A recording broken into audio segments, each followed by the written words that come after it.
YouTube channel തുടങ്ങുമ്പോൾ ശ്രദ്ധിക്കേണ്ട കുറെ കാര്യങ്ങളുണ്ട്. ഒരൊറ്റ കോപ്പിറൈറ്റ് സ്ട്രൈക്ക് മതി നമ്മുടെ ചാനൽ ഫുള്ള് വെള്ളത്തിലാവാൻ വേണ്ടിയിട്ട്. 90% ക്രിയേറ്റേഴ്സും ഈ ഒരു തെറ്റ് എപ്പോഴും ചെയ്യുന്നതായിട്ട് കാണാറുണ്ട്. ഞാൻ പറയാൻ പോകുന്ന 7 കാര്യങ്ങളും മിക്കുള്ള ആൾക്കാർക്കും അറിയാത്തൊരു കാര്യമാണ്. സോ സ്കിപ്പ് ചെയ്യാതെ ലാസ്റ്റ് വരെ കണ്ടോട്ടോ. ഹലോ, അപ്പൊ നമ്മൾ ഈ ഒരു AI കണ്ടന്റ് ഇടുന്നവരായാലും റിയാക്ഷൻ വീഡിയോസ് ഇടുന്നവരായാലും വ്ലോഗ്സ് ഇടുന്നവരായാലും ഇനി എന്ത് തരം കണ്ടന്റ് ഇടുന്നവരായാൽ പോലും ഈ ഒരു ചെറിയ കാര്യം ചെയ്തു കഴിഞ്ഞാൽ നമ്മുടെ യൂട്യൂബ് ചാനലിൽ മൊത്തത്തിൽ പണി കിട്ടും എന്ന് ഞാൻ ഫസ്റ്റ് ഇൻട്രോയിൽ പറഞ്ഞിട്ടുണ്ടായി. അപ്പൊ ഈ ഒരു ചെറിയ കാര്യം എന്താണെന്നറിയോ? അതാണ് കോപ്പി റൈറ്റ് സ്ട്രൈക്ക്. ഫസ്റ്റ് ഒരു ക്വസ്റ്റ്യൻ ചോദിക്കാം. ഈ ക്രെഡിറ്റ്സ് ടു ദ ഓണർ എന്ന് നമ്മൾ ഡിസ്ക്രിപ്ഷൻ ബോക്സിൽ കൊടുത്തു കഴിഞ്ഞാല് കോപ്പിറൈറ്റ് വരൂല എന്ന് നിങ്ങൾക്ക് തോന്നുന്നുണ്ടോ? ഇതിന്റെ ഒരു ആൻസർ ഞാൻ ഈ ഒരു വീഡിയോയിൽ കുറച്ചുകൂടെ കഴിയുമ്പോൾ പറയുന്നുണ്ടാവും കേട്ടോ. ഇതിൽ ഈ കോപ്പിറൈറ്റ് ക്ലെയിം എന്ന് പറയുന്ന സാധനം വന്നു കഴിഞ്ഞാൽ നമുക്ക് ഉണ്ടാവുന്ന മോണിറ്റൈസേഷൻ, അതായത് ആ ഒരു കണ്ടന്റിൽ കിട്ടുന്ന പൈസ അത് നമുക്ക് കട്ടാവുന്നുണ്ടാവും. പക്ഷെ നേരെ മറിച്ച് കോപ്പിറൈറ്റ് സ്ട്രൈക്ക് വന്നു കഴിഞ്ഞാലോ അത് കുറച്ചുകൂടെ സീരിയസ് ആയിട്ടുള്ള ഒരു വിഷയമാണ്. സോ അപ്പൊ ഈ ഒരു കോപ്പിറൈറ്റ് സ്ട്രൈക്ക് വരാതിരിക്കാൻ വേണ്ടിയിട്ട് നമ്മൾ ശ്രദ്ധിക്കേണ്ട കുറച്ച് കാര്യങ്ങൾ ഞാൻ പറഞ്ഞുതരാം. അപ്പൊ ഫസ്റ്റ് കാര്യം എന്താന്ന് വെച്ച് കഴിഞ്ഞാല് ഈ ചില ആൾക്കാരുണ്ട്, അവർ ഈ വീഡിയോസ് ബാക്കിയുള്ളവരുടെ വീഡിയോസ് ഒക്കെ ഡൗൺലോഡ് ചെയ്തിട്ട് അത് കട്ട് ചെയ്യും, ക്രോപ്പ് ചെയ്യും, എഡിറ്റ് ചെയ്യും, എന്നിട്ടൊക്കെ അപ്ലോഡ് ചെയ്യും. എന്നിട്ട് അവർ വിചാരിക്കുമോ ഇതിന് കോപ്പിറൈറ്റ് ഒന്നും കിട്ടില്ല എന്ന്. പക്ഷെ അങ്ങനെയല്ല. ഇതിന്റെ ഓണർ ആക്ച്വലി ഈ ഒരു വീഡിയോക്കെതിരെ ഒരു പരാതി കൊടുത്തു കഴിഞ്ഞാൽ നമുക്ക് ആക്ച്വലി അവിടെ ഒരു കോപ്പിറൈറ്റ് സ്ട്രൈക്ക് വരുന്നുണ്ടാവും. സോ അപ്പൊ അങ്ങനെയൊന്നും ചെയ്യാതിരിക്കുക. ബാക്കിയുള്ളവരുടെ വീഡിയോസ് കോപ്പി പേസ്റ്റ് ചെയ്യാതിരിക്കുക. നമ്മുടേതായ സ്വന്തം വീഡിയോസ് അപ്ലോഡ് ചെയ്യാനായിട്ട് നോക്കുക. ആരെയും കോപ്പി ചെയ്ത് അപ്ലോഡ് ചെയ്യാതിരിക്കുക. ഇതാണ് നമ്മൾ മെയിൻ ആയിട്ട് ശ്രദ്ധിക്കേണ്ട ആദ്യത്തെ കാര്യം എന്ന് പറയുന്നത്. ഇനി അടുത്തതിലേക്ക് പോവാം. ഇനി നമ്മുടെ AI വീഡിയോസ് അപ്ലോഡ് ചെയ്യുന്നവരുടെ അടുത്താണ് എനിക്ക് പറയാനായിട്ടുള്ളത്. ഇത് എനിക്ക് ഒരുപാട് തവണ കമന്റ്സിലൊക്കെ വന്നിട്ടുള്ള കാര്യങ്ങളാണ്. ഒരുപാട് കമന്റ്സ് എനിക്ക് വരുന്നുണ്ട് കേട്ടോ ഈ ഒരു കോപ്പിറൈറ്റിന്റെ കാര്യം ചോദിച്ചിട്ട്. അപ്പൊ എനിക്ക് ഇതിൽ മെയിൻ ആയിട്ട് പറയാനുള്ള ഒരു കാര്യം എന്ന് പറയുന്നത്, ഞാൻ ഇതിനെ കുറിച്ച് ഓൾറെഡി നല്ലൊരു എക്സ്പ്ലെയിൻഡ് ആയിട്ടുള്ള ഒരു വീഡിയോ ഞാൻ എന്റെ ചാനലിൽ ഓൾറെഡി അപ്ലോഡ് ചെയ്തിട്ടുണ്ട്. അത് നിങ്ങൾക്ക് വേണമെങ്കിൽ പോയി കാണാം. പക്ഷെ ഇതിന്റെ ഒരു ബേസിക് ആയിട്ടുള്ള ഒരു കാര്യം പറയുകയാണെന്നുണ്ടെങ്കിൽ, നമ്മുടെ AI വീഡിയോസ് ഇട്ടു എന്ന് പറഞ്ഞിട്ട് നമുക്ക് കോപ്പിറൈറ്റ് ക്ലെയിം വരില്ല. പക്ഷെ നമുക്ക് എപ്പോഴാണ് വരുന്നതെന്ന് വെച്ച് കഴിഞ്ഞാൽ, നമ്മളിനി ലൈസൻസ്ഡ് ആയിട്ടുള്ള ഫോട്ടോസ്, അതായത് ലൈസൻസ്ഡ് ഇമേജസോ വീഡിയോസോ അങ്ങനെ എന്തെങ്കിലുമൊക്കെ നമ്മൾ ഡൗൺലോഡ് ചെയ്ത് നമ്മുടെ ഈ ഒരു വീഡിയോയിൽ ആഡ് ചെയ്യുന്നുണ്ടെങ്കിൽ അങ്ങനെ നമുക്ക് കോപ്പിറൈറ്റ് സ്ട്രൈക്ക് വരാനുള്ള ചാൻസ് ഉണ്ട്. ഇനി കുറച്ചുകൂടി ഡീറ്റെയിൽ ആയിട്ട് അറിയണമെന്നുണ്ടെങ്കിൽ ഞാൻ ആ ചാനലിൽ അപ്ലോഡ് ചെയ്തിട്ടുള്ള വീഡിയോ ഒന്ന് പോയി കണ്ടാൽ മതി കേട്ടോ. ഇനി മെയിൻ ആയിട്ടുള്ള കാര്യത്തിലേക്ക് വരാം കേട്ടോ. മിക്കുള്ള ആൾക്കാരും ഇത് ചെയ്യാറുണ്ട്. അതായത് നമ്മുടെ ഈ ഒരു ലോങ് വീഡിയോസ് ഒക്കെ അപ്ലോഡ് ചെയ്യുന്ന സമയത്ത് ഇവരെന്ത് ചെയ്യുമെന്ന് വെച്ച് കഴിഞ്ഞാൽ ബാക്ക്ഗ്രൗണ്ടിൽ മൂവി സോങ്സോ അല്ലെങ്കിൽ നമ്മുടെ യൂട്യൂബിൽ കിടക്കുന്ന പാട്ടൊക്കെ ബാക്ക്ഗ്രൗണ്ട് മ്യൂസിക് ആയിട്ട് ആഡ് ചെയ്യാറുണ്ട്. അങ്ങനെ ചെയ്യരുത്. കാരണം എന്താണെന്നറിയോ, ഞാൻ ഫസ്റ്റ് എന്റെ ഈ ഒരു യൂട്യൂബ് ജേർണി സ്റ്റാർട്ട് ചെയ്ത ടൈമിൽ ഞാൻ ഈ ഒരു മിസ്റ്റേക്ക് എപ്പോഴും ചെയ്യുന്നുണ്ടാവും കേട്ടോ. അപ്പൊ ഈ കോപ്പിറൈറ്റ് ക്ലെയിം എന്ന് വരുമ്പോൾ ഞാൻ വിചാരിക്കും അത് ഈ പാട്ടിന് മാത്രമേ കോപ്പിറൈറ്റ് ഉണ്ടാവുള്ളൂ എന്ന് വിചാരിക്കും. അങ്ങനെയല്ല. ആക്ച്വലി നമുക്ക് കോപ്പിറൈറ്റ് ഫ്രീ ആയിട്ടുള്ള സോങ്സ് ഡൗൺലോഡ് ചെയ്യാനായിട്ട് കിട്ടും. അങ്ങനത്തെ സോങ്സ് ആണ് ബാക്ക്ഗ്രൗണ്ടിൽ കൊടുക്കുന്നതെന്നുണ്ടെങ്കിൽ ഒരു കുഴപ്പമില്ല. പക്ഷെ നമ്മുടെ ഈ യൂട്യൂബിൽ കാണുന്ന മിക്കുള്ള സോങ്സ്, ഒരു മൂവി സോങ്സ് ആയാലും എന്ത് സോങ്സ് ആയാലും അതിനെല്ലാം കോപ്പിറൈറ്റ് ഉണ്ടാവും കേട്ടോ. സോ അതുകൊണ്ട് അങ്ങനത്തെ സോങ്സും കാര്യങ്ങളൊന്നും നമ്മുടെ വീഡിയോന്റെ ബാക്ക്ഗ്രൗണ്ടിലൊന്നും ആഡ് ചെയ്യാതെ നോക്കുക കേട്ടോ.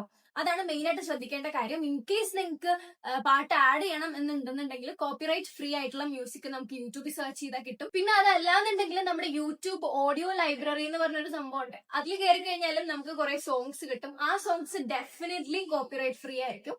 അപ്പൊ ആ സോങ്സും നിങ്ങൾക്ക് ട്രൈ ചെയ്യാന്നുള്ളതാണ്. അപ്പൊ ഇത് ഒരു ഇമ്പോർട്ടന്റ് ആയിട്ടുള്ള ഒരു കാര്യമാണ്. ഇനി നമ്മൾ വീഡിയോന്റെ ഫസ്റ്റ് പറഞ്ഞ കാര്യത്തിലേക്ക് വരാം. അതായത് credits to the owner, no copyright intended, ഇങ്ങനെയൊക്കെ പറഞ്ഞ് നമ്മൾ ഡിസ്ക്രിപ്ഷൻ ബോക്സിൽ കൊടുത്തു കഴിഞ്ഞാൽ കോപ്പിറൈറ്റ് വരില്ല എന്ന് വിചാരിക്കുന്നവരുടെ അടുത്താണ് എനിക്ക് പറയാനായിട്ടുള്ളത്. അങ്ങനെ നിങ്ങൾ ചെയ്തു കഴിഞ്ഞാൽ ഡെഫിനറ്റ്ലി നിങ്ങൾക്ക് കോപ്പിറൈറ്റ് വരും. അതായത് നമ്മൾ ജസ്റ്റ് എഴുതി ഡിസ്ക്രിപ്ഷൻ ബോക്സിൽ ഈ സംഭവം ഒന്ന് ജസ്റ്റ് ഒന്ന് ടൈപ്പ് ചെയ്തെന്നും പറഞ്ഞ് ഒരിക്കലും ആ ഒരു കോപ്പിറൈറ്റ് ഇഷ്യൂ പോവില്ല കേട്ടോ. അതുകൊണ്ട് ദയവ് ചെയ്ത് അങ്ങനെ ടൈപ്പ് ചെയ്തു എന്ന് പറഞ്ഞാൽ എനിക്ക് കോപ്പിറൈറ്റ് വരില്ല എന്ന് വിചാരിച്ച് ടൈപ്പ് ഒന്നും ചെയ്ത് വെക്കരുത്. അതൊക്കെ കംപ്ലീറ്റ് കോപ്പിറൈറ്റ് ഉണ്ടാവാനുള്ള ചാൻസസ് ആണ്. വെറുതെ നമ്മള് വലിയ വലിയ പ്രശ്നങ്ങളിലേക്ക് പോവാതിരിക്കുക. അതുകൊണ്ട് ദയവ് ചെയ്ത് ഇങ്ങനെയൊന്നും ടൈപ്പ് ചെയ്ത് വെക്കരുത് കേട്ടോ. അങ്ങനെ നമ്മൾ ടൈപ്പ് ചെയ്ത് വെച്ചു എന്നും പറഞ്ഞ് ബാക്കിയുള്ളവരുടെ കണ്ടന്റ് നമുക്ക് യൂസ് ചെയ്യാനുള്ള ഒരു പെർമിഷനും അതിൽ ഗ്രാന്റ് ആയി കിട്ടുന്നില്ല. സോ അതുകൊണ്ട് ദയവ് ചെയ്ത് ആരും അങ്ങനെയൊന്നും ടൈപ്പ് ചെയ്ത് വെക്കാതിരിക്കുക. ഇനി പറയാൻ പോകുന്നത് നമ്മുടെ ഈ ഒരു റിയാക്ഷൻ വീഡിയോസ് ഇടുന്ന ആൾക്കാർക്ക് വേണ്ടിയിട്ടാണ്. ഈ റിയാക്ഷൻ വീഡിയോസ് ഇടുന്നവർക്ക് കോപ്പിറൈറ്റ് വരുമോ എന്ന് ചോദിച്ചു കഴിഞ്ഞാല് ചിലപ്പോ അത് വരാൻ ചാൻസ് ഉണ്ട്. കാരണം നമ്മളിപ്പോ വേറൊരാളുടെ വീഡിയോ എടുത്ത് വെച്ചിട്ടായിരിക്കുമല്ലോ റിയാക്ട് ചെയ്യുക.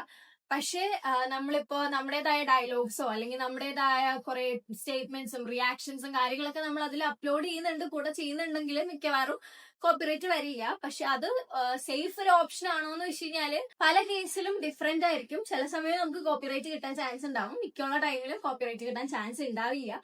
ഈ ഒരു കാര്യത്തിൽ എനിക്ക് കുറച്ചുകൂടെ ഡൗട്ട് ഉണ്ടായിരുന്നതുകൊണ്ട് ഞാൻ ChatGPT അടുത്തൂടെ ചോദിച്ചിട്ടുണ്ടായി. അപ്പൊ ചോദിച്ചപ്പോ എനിക്ക് അറിയാനായിട്ട് സാധിച്ചത്, നമ്മൾ ഈ ഒരു കംപ്ലീറ്റ് വീഡിയോ ഫുൾ ആയിട്ട് ഇങ്ങനെ പ്ലേ ചെയ്യാതിരിക്കുക. അങ്ങനെ പ്ലേ ചെയ്ത് കഴിഞ്ഞാൽ നമുക്ക് കോപ്പിറൈറ്റ് വരും. ഇടയ്ക്കിടയ്ക്ക് കട്ട് ചെയ്യുന്നതിനിടയിൽ കൂടെ തന്നെ നമ്മുടെ കുറച്ച് റിയാക്ഷൻസ്, നമ്മുടെ കുറെ ഡയലോഗ്സും അതും ഇതൊക്കെ കയറ്റുക. അങ്ങനെയൊക്കെ ചെയ്താൽ കോപ്പിറൈറ്റ് വരില്ല. പക്ഷെ എന്നാൽ പോലും കോപ്പിറൈറ്റ് വരില്ല എന്നുള്ളതിന് ഒരു ഗ്യാരണ്ടി ഒന്നും ഇല്ല എന്ന് തന്നെയാണ് ChatGPT പറയുന്നത്. പക്ഷെ നമ്മളിങ്ങനെ ഒരു കണക്കിന് ആലോചിച്ച് കഴിഞ്ഞാൽ ആൾക്കാർ എത്രയോ പേര് റിയാക്ഷൻ വീഡിയോസ് ഇടുന്ന യൂട്യൂബേഴ്സിനെ നമുക്ക് അറിയാല്ലേ. അപ്പൊ അതുകൊണ്ട് നിങ്ങൾ ജസ്റ്റ് ഒന്ന് ട്രൈ ചെയ്ത് നോക്കുക. എന്താണ് റിയാക്ഷൻ വീഡിയോസ് ഒന്ന് അപ്ലോഡ് ചെയ്ത് നോക്കുക. അപ്പൊ അതിൽ കോപ്പിറൈറ്റ് ക്ലെയിം വരുന്നുണ്ടോ നോക്കുക. അങ്ങനെ വരുന്നില്ല എന്നുണ്ടെങ്കിൽ you are in the safe zone. So അങ്ങനെയാണെന്നുണ്ടെങ്കിൽ അങ്ങനത്തെ വീഡിയോസ് ഒന്നും കുഴപ്പമില്ല കേട്ടോ. അപ്പൊ മെയിൻ ആയിട്ട് ഈ ഒരു വീഡിയോയിൽ ശ്രദ്ധിക്കേണ്ട കാര്യം, സ്വന്തമായിട്ടുള്ള വീഡിയോസ് എടുക്കുക, സ്വന്തമായിട്ട് എഡിറ്റ് ചെയ്യുക, സ്വന്തമായിട്ടുള്ള മ്യൂസിക്, അതായത് കോപ്പിറൈറ്റ് ഫ്രീ ആയിട്ടുള്ള മ്യൂസിക്സ് ആഡ് ചെയ്യുക. അതൊക്കെ തന്നെയാണ് നമ്മുടെ സേഫ് സോൺ എന്ന് പറയുന്നത്. സോ അപ്പൊ ഇങ്ങനത്തെ കാര്യങ്ങളൊക്കെ ശ്രദ്ധിച്ചാൽ തന്നെ നിങ്ങളുടെ ഈ ഒരു കോപ്പിറൈറ്റ് ക്ലെയിം അല്ലെങ്കിൽ കോപ്പിറൈറ്റ് സ്ട്രൈക്ക് എന്നൊക്കെയുള്ള കാര്യങ്ങൾ തന്നെ നമുക്ക് കംപ്ലീറ്റ്ലി അവോയ്ഡ് ചെയ്യാനായിട്ട് പറ്റും. പെട്ടെന്ന് മോണിറ്റൈസേഷൻ കിട്ടാൻ വേണ്ടിയിട്ട് മിക്കുള്ള ആൾക്കാരും ഇതുപോലെ കോപ്പി ചെയ്ത് കണ്ടന്റ് ഒക്കെ ഇടുന്നുണ്ടാവും. പക്ഷെ അങ്ങനെ ചെയ്തു കഴിഞ്ഞാല് ശരിയാണ്, നമ്മൾ കുറച്ചു കാലം ഇങ്ങനെ ഇടുന്ന സമയത്ത് നമുക്ക് നല്ല വ്യൂസും കാര്യങ്ങളൊക്കെ കിട്ടുമായിരിക്കും. പക്ഷെ ഒരു ലോങ് ടേം യൂസിൽ ഒരിക്കലും അതൊരു സേഫ് ആയിട്ടുള്ള കാര്യമല്ല. ദയവ് ചെയ്ത് ആരുടെയും കണ്ടന്റും കാര്യങ്ങളും ഒന്നും കോപ്പി പേസ്റ്റ് ചെയ്തൊന്നും അപ്ലോഡ് ചെയ്യാതിരിക്കുക. അപ്പൊ ഒരു യൂട്യൂബ് ചാനൽ ഫ്രം സീറോയിൽ നിന്ന് സ്റ്റാർട്ട് ചെയ്യാൻ പറ്റുന്ന കുറച്ച് ടിപ്സും കാര്യങ്ങളൊക്കെ ഞാൻ എന്റെ യൂട്യൂബ് ചാനൽ ഓൾറെഡി അപ്ലോഡ് ചെയ്തിട്ടുണ്ട്. യൂട്യൂബ് ടിപ്സും അതുപോലെ തന്നെ AI മോണിറ്റൈസേഷൻ ടിപ്സും കുറെ കാര്യങ്ങൾ ഞാൻ എന്റെ ചാനലിൽ അപ്ലോഡ് ചെയ്തിട്ടുണ്ട്. അപ്പൊ അങ്ങനത്തെ വീഡിയോസ് കാണുന്നുണ്ടെങ്കിൽ എന്റെ ഈ ഒരു ചാനൽ ചെക്ക്ഔട്ട് ചെയ്ത് നോക്കാം. അപ്പൊ ഇന്നത്തെ വീഡിയോ ആക്ച്വലി ഇത്രയേ ഉള്ളൂ. അതൊക്കെ ഹെൽപ്ഫുൾ ആയിട്ടുണ്ട് എന്നാണ് എന്റെ വിശ്വാസം. അപ്പൊ അങ്ങനെയാണെന്നുണ്ടെങ്കിൽ ജസ്റ്റ് ഒന്ന് ലൈക്ക് ചെയ്യുക, സബ്സ്ക്രൈബ് ചെയ്യുക. ഇനിയും ഇതുപോലത്തെ വീഡിയോസോ എന്തെങ്കിലും ഡൗട്ട്സോ കാര്യങ്ങളൊക്കെ ഉണ്ടെങ്കിൽ ജസ്റ്റ് ഒന്ന് കമന്റ് ചെയ്താൽ മതിയാവും. അപ്പൊ ഓക്കെ, ബൈ.